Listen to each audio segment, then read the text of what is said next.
नामदू व नुसल्ली अला रसूलिल करीम अम्मा बाद। स्टेज पर तशरीफ़ फरमा SDPI के नेशनल जनरल सेक्रेटरी जनाब अब्दुल मजीद साहब, हमारे नेशनल सेक्रेटरीट के मेंबर रियाज फरंगीपेटी साहब और SDPI बलरामपुर के उम्मीदवार हज़रत मौलाना मुनव्वर हुसैन साहब, मेरे सामने बैठे हुए तमाम मेरे भाइयों, बुज़ुर्गों, दोस्तों, बहनों और मेरी माओ, अस्सलाम वालेकुम।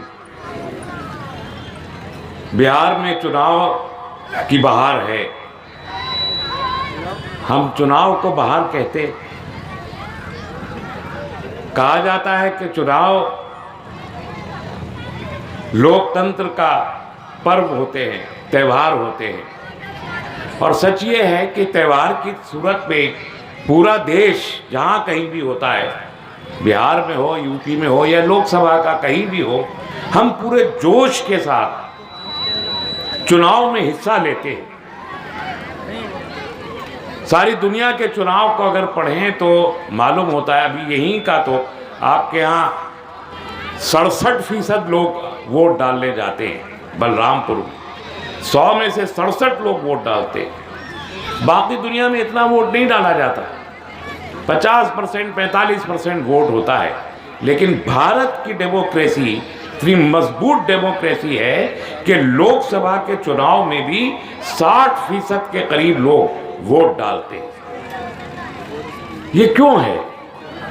ये जो अधिकार है, चुनने का अधिकार, ये है ही इसलिए कि आप जिनकी जिंदगी मुख्तलिफ अंदाज से परेशानियों का शिकार रहती है, मुसीबतों का शिकार रहती है, खौफ का शिकार रहती है, भूख का शिकार रहती है, आपको एक मौका मिले कि हर 5 साल में आप अपनी किस्मत को बदलने के लिए एक फैसला करें कि जो हालात को बदल सके, जो मुल्क के निज़ाम को बदल सके, जो आपके नेतृत्व को बदल सके, आपकी लीडरशिप को बदल सके, और आप अपनी मर्जी का एक नेता चुन के उसके ज़रिए एक ऐसी सरकार चला सके कि जो सरकार आपकी ज़िंदगी में एक अंतर पैदा करे, एक फ़र्क पैदा करे, और वो बेहतर फ़र्क आपकी ज़िंदगी, आपकी आने वाली नस्लों की ज़िंदगी, आपके गांव के हालात, आपके कस्बे, आपके शहर के हालात को बदलकर एक नए भारत का निर्माण कर सके,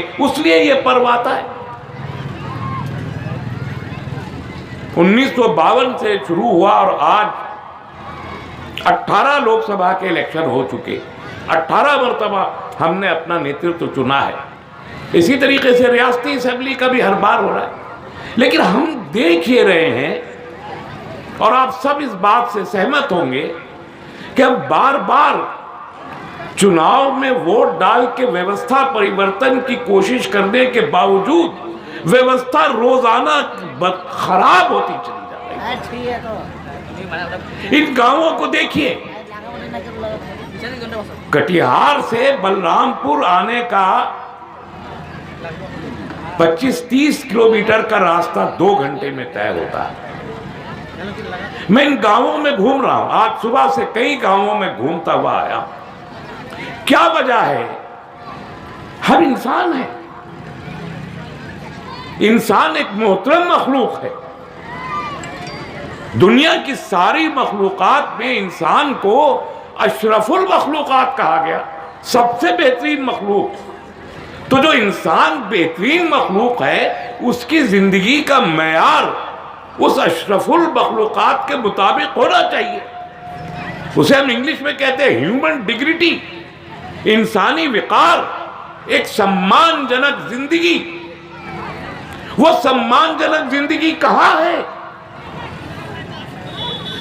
आप शहरों से कस्बों और कस्बों से देहातों चले जाएं, आप देखते हैं। आपको मैं एक मिसाल देता हूँ, रेलवे में, ट्रेन्स में जब आप बैठते हैं तो ट्रेन में एक डिब्बा होता है, फर्स्ट क्लास का डिब्बा, AC फर्स्ट क्लास। एक होता है AC 2 टियर, एक स्लीपर क्लास होता है, और एक जनरल बोगी होती है। तो एक डिब्बे में बैठने के सबसे ज्यादा पैसे देते हैं, तो वहां एसी सिर्फ 2 आदमी हैं, आज कप और प्लेट और क्रॉकरी और एक मुलाजिम भी साथ में, एक शाहाना ठाट के साथ आप रेलवे में सफर करते हैं। लेकिन यही इंसान अगर इसके पास पैसे नहीं है और ये जनरल बोगी में चला जाए, तो जनरल बोगी में वो ऐसे ठूसा होता है जैसे भेड़ बकरियों के रेवड़ को ठूस दिया जाता है। ये जो अंतर है ये बताता है कि कितना बड़ा क्लास का डिफरेंस पैदा किया है। रेल से समझिए कि आपने अगर दौलत कमा ली है तो रेलवे का टिकट बेचने वाला आपसे पूछेगा नहीं कि 10,000 रुपए का टिकट तुम खरीद रहे हो, 10,000 कहां से किस तरीके से कमाए, हलाल है या हराम है, बेईमानी की है, चोरी की है, डाका डाल के 10,000 लाए हो या कमा के लाए हो, कोई पूछने वाला नहीं है। लेकिन अगर आपके पास 100 रुपए है तो आपके पास 10,000 नहीं है, तो आपको जानवरों जैसे जिंदगी से गुजरना पड़ेगा। तो मैं ये जो क्लास डिफरेंस है मैं उसे मिसाल के तौर पर ले, तो सामने की चीजें आप जानते हैं। तो ये जो रेलवे का क्लास डिफरेंस है, यही डिफरेंस हमारी पूरी जिंदगी में, पूरे कल्चर में मौजूद है कि एक के पास फर्स्ट क्लास ट्रेन में, एसी फर्स्ट क्लास में सफर करने की व्यवस्था मौजूद है और दूसरे के पास जनरल बोगी में घुस के भेड़ बकरियों की तरह रहने की व्यवस्था है। अब डिफरेंस क्या है? जो एसी फर्स्ट क्लास की व्यवस्था में रह रहे हैं वो इस समाज का एलीट क्लास कहलाता है, समाज के बड़े लोग कहलाते हैं। उनकी तादाद क्या है? इस मुल्क में कुल मिला के, अगर कहते हैं हमारे प्रधानमंत्री जी, आपने सुना है 137 करोड़ भारत के लोग, सबका साथ, सबका विश्वास, सबका विकास, सबका सम्मान, कैसे नारे हैं भाई? कहां है? अरे अगर सबका साथ, सबका विकास है तो ट्रेन में से ये डिब्बे खत्म करो, एसी फर्स्ट क्लास की फैसिलिटी गरीब को भी दो, अमीर को भी दो, तो सबका विकास होगा। नारों से नहीं होता, झूठ से नहीं होता।